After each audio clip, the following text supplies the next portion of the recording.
விளையும் பயிருக்கெல்லாம் விழியால் நீர் தெளித்து பசுமையை தந்தருளும் பாசமுள்ள ஐயனாரு அடங்கா பிறவி கொண்டு அடக்கிட வந்தவர் அருவா கனல் தெரிக்க ஆர்ப்பாட்டம் செய்பவர்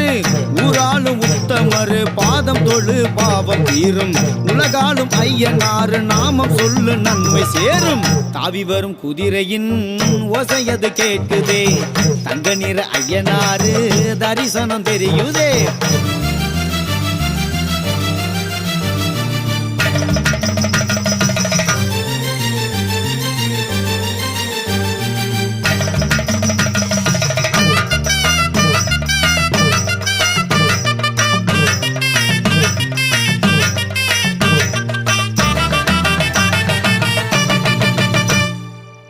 பட்டு துணி உடுத்திக்கிட்டு பட்டி தொட்டி